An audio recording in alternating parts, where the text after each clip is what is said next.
Merci d'être là. Très, très, très, très magnifique. Merci, plaisir. Mais non. Déjà, on monte par un escalier d'échafaud, je trouve que c'est... ça m'a fait tout drôle. Ça, c'était pour Delphine. Bon, d'abord, je voudrais féliciter ceux qui ont entrepris cette lutte quand ils l'ont commencée, parce qu'ils avaient raison avant tout le monde. Je dis ça sans démagogie parce que je sais à quel point c'est difficile.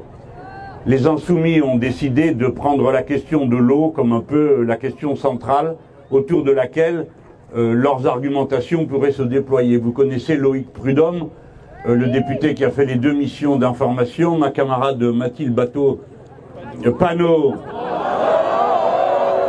Jamais vous me le pardonnerez, je le sais. Mais de vous, ça m'est égal. Mais d'elle, non, parce que c'est une maîtresse femme. Hein. Bon. Et qui sont les deux aux avant-postes. Il y a une semaine, je me trouvais dans le Doubs pour y voir une chose qui vous terrorise, comme demain vous terroriserez le marais sec. C'est le saut du Doubs qui n'existe plus. L'une des plus hautes cascades d'Europe, 25 mètres, il n'y a plus une goutte d'eau. Et pour autant, tout autour, c'est tout vert. Alors c'est ce paradoxe si violent qui vous glace d'effroi et vous fait comprendre que quelque chose est en train de se passer. Et c'est ça dont il faut prendre la mesure. Le changement climatique, vous savez tous qu'il a lieu, mais il a lieu et il est irréversible. C'est-à-dire, premièrement, mauvaise nouvelle. Comme c'était avant, plus jamais ce sera. Ça, c'est pas une bonne nouvelle, parce que nous autres, les êtres humains, on aime bien se repérer dans des choses qui se répètent, et c'est normal. Depuis que notre espèce existe, elle s'est développée dans les cycles des saisons et des mouvements de la planète autour du Soleil. Donc nous ne sommes pas habitués à l'idée que ce qu'on a connu jusque-là, tout d'un coup, ça s'arrête. Moi, j'ai vécu un peu aussi dans une société paysanne. Eh bien, on disait, ah ben, on a toujours fait comme ça. Voilà, fallait que ça soit comme ça, parce qu'on a toujours fait comme ça, et puis il n'y a pas à changer. Ils étaient très traditionnalistes. Mais c'est quand même dans notre cœur à tous. Alors ça n'aura plus lieu. Et ce qui se dessine, c'est que le changement climatique aggrave les facteurs négatifs qui ont conduit à la situation qu'on connaît aujourd'hui. C'est ça le moment dans lequel on est en ce moment. Alors face à ça, il y a 2 choses. 3. La première, prendre conscience. C'est-à-dire pas se dire, ah bon, on verra, ça finira par s'arranger, puis d'ailleurs il pleut, qu'est-ce que tu nous saoules, regarde, c'est ouvert autour de nous. Prendre conscience. Et ne pas se laisser paniquer. C'est-à-dire c'est pas la peine d'en rajouter sur la catastrophe, parce que c'est pas la peur et l'angoisse qui rendent plus intelligent. Il faut donc regarder le problème et essayer de le comprendre dans sa réalité, dans sa matérialité concrète. Deuxièmement, ce qui est en cause, c'est évidemment que les facteurs négatifs sont aggravés par l'accélération du changement climatique. Quels sont-ils? L'imperméabilisation des sols par les constructions partout. Deuxièmement, l'utilisation massive des pesticides qui tuent toutes les bestioles qui existent dans la Terre et qui, elles, remplissent une fonction qui est de l'aérer et d'augmenter la spongiosité des sols. Car la meilleure réserve, c'est pas la bassine, c'est le sol lui-même. Et évidemment, à partir de là, si vous faites une bassine, ça vous le savez mieux que moi, parce que vous êtes sur le problème depuis un moment. Pour faire la bassine, vous drainez, donc vous accélérez l'assèchement, et ensuite vous mettez comme des benets de l'eau au même endroit, qui fait que, eh ben, ça s'évapore plus vite parce qu'il y a le changement climatique. Nous autres, là-bas à Marseille et au bord de la Méditerranée, on sait ce que ça veut dire que l'aggravation par le changement climatique de l'évaporation de l'eau. Hein, il tombe des trombes. Vous avez vu ce qui est arrivé dans la Vésubie. Bon, et puis ça sera comme ça maintenant, quasiment tous les ans.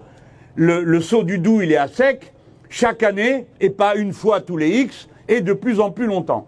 Donc ça, c'est deuxième point, c'est les sols. Et évidemment que quand on combine ces 2 facteurs, à la fin, ça vous donne que les pesticides vont encore plus vite dans la flotte, que vous allez tous boire, ou qu'ils vont aller, alors on me dit, ah ben ça va dans la mer. Ah ben merci, on est au courant. La mer, elle t'a rien demandé, elle n'a pas envie d'avoir des pesticides.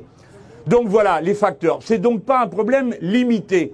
C'est le cycle de l'eau tout entier qu'il s'agit de prendre en compte. Et pour ça, nous avons une conquête à entreprendre. C'est de reconquérir la propriété collective du temps long et des biens communs. Le temps long, c'est celui de la planification. On décide et on vérifie en cours de route que ça se passe comme prévu. La planification est incontournable, évidemment pas la chose bureaucratique décidée depuis je sais pas trop où, mais la planification, par exemple, au niveau de la commune, au niveau du bassin versant, au niveau où on est à côté de la cause et des effets. Et puis évidemment combiné avec l'intérêt général. Parce que, à tout ce que vous savez déjà, s'ajoute le fait que le niveau de la mer monte. Ça, je ne sais pas si les très intelligents qui ont inventé le système des bassines, ils y ont pensé. Mais si vide la nappe phréatique, la flotte de la mer va monter plus haut. Parce que de toute façon, la mer monte. Et par conséquent, vous aurez une salinité aggravée des sols et une réserve en eau qui diminuera. L'eau potable, c'est 2% de l'eau qu'il y a sur cette planète. C'est rien du tout. C'est donc un bien extrêmement précieux. C'est d'ailleurs tellement précieux que c'est pour ça qu'ils ont organisé de la spéculation sur des titres qui fonctionnent sur l'eau. Maintenant, il y a des titres sur l'eau, et pourquoi? Sur la rareté de l'eau. Ces gens-là feront du fric avec n'importe quoi, on le sait. Et nous, on a à faire face à ça, récupérer le temps long, le droit de décider pour le temps long. Et deuxièmement, décréter que l'eau est un bien commun.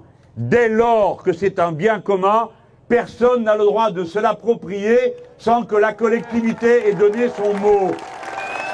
Ça veut dire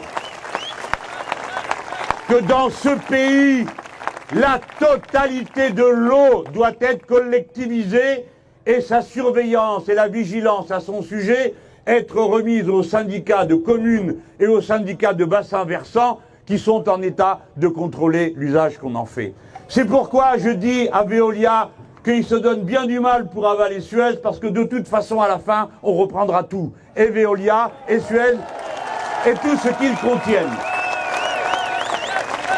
Alors voilà pourquoi, mes amis, mener la bataille pour les biens communs et pour ce qu'on appelle d'une manière générale l'écologie, c'est-à-dire la connaissance de l'écosystème qui est compatible avec la vie humaine, à mes yeux, et j'espère vous en convaincre, est d'abord une affaire qui nécessite qu'une révolution citoyenne redonne le pouvoir sur les biens communs.